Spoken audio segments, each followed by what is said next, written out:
Good morning, students. Let us continue with our next topic in biodiversity, impact of human action on the earth resources. Student, we have already covered this topic under the heading biodiversity at risk due to human actions.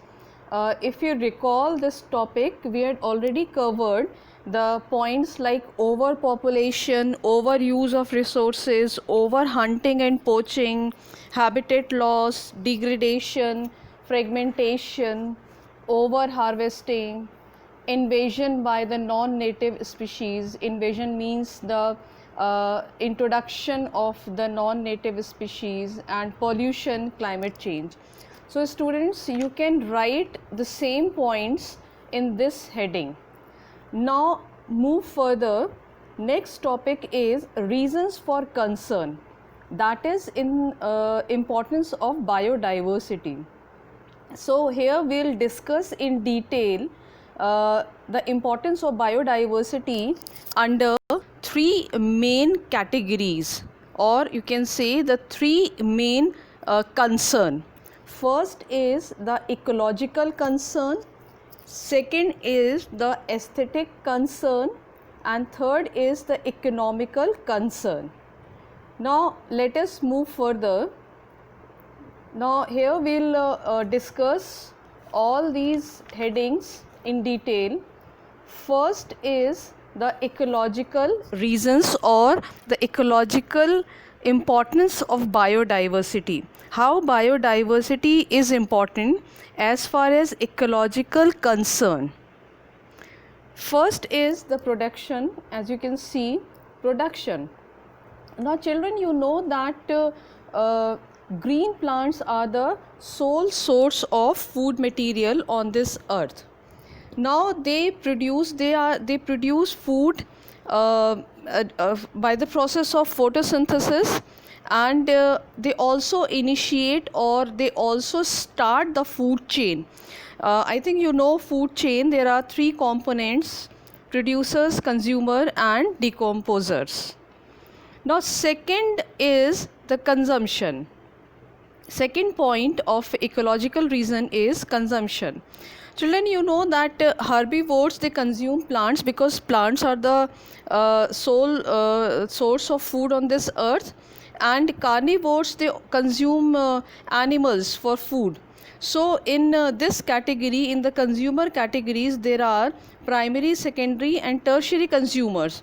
So small consumers, they are eaten or the feed by the big animals for food, and in this process of consumption, which is very helpful in running of food chain and maintaining ecological balance.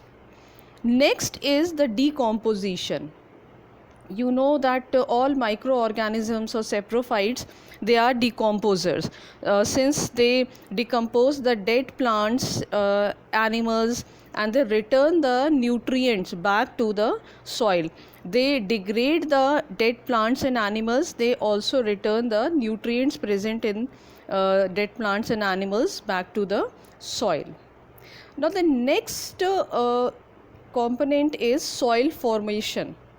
Now after the decomposition of microorganisms, dead plants and animals, they form humus. Humus, basically it is a substance made from dead leaves and plants. Humus is very rich in nutrient, and it is also rich in nitrogen. It is a rich source of nitrogen. Also roots of the trees and plants help in soil formation. Next is the control of erosion. Erosion means the soil erosion. Soil erosion means the soil erosion is the loss of top or fertile layer, which is very important for the agriculture purpose. So plants, with the help of their roots, they bind the soil, they fix the soil and control soil erosion. Next is the reduction of pollution. Plants, they purify air. basically during the process of photosynthesis they convert carbon dioxide into oxygen. I think you just recall the process of photosynthesis where plants used to take carbon dioxide from the atmosphere and water from their roots, and they convert CO2 and water into oxygen. Now, microbes or microorganisms also help to degrade pollutants. Basically, pollutants are the substances responsible for pollution. And the next or last point is nitrogen fixation. Microorganisms like rhizobium help to fix atmospheric nitrogen, and they enhance the soil in nitrogen, increase fertility. Let me add one more thing, that the atmosphere is the biggest reservoir of nitrogen, and plants, they cannot utilize atmospheric nitrogen. So it is the microorganisms like rhizobium, Anabaena nostoc, they used to convert the atmospheric nitrogen into nitrate or nitrite form, which is very convenient for plants to take. Now this is all about the economic, now we'll discuss the aesthetic importance of biodiversity. Aesthetic importance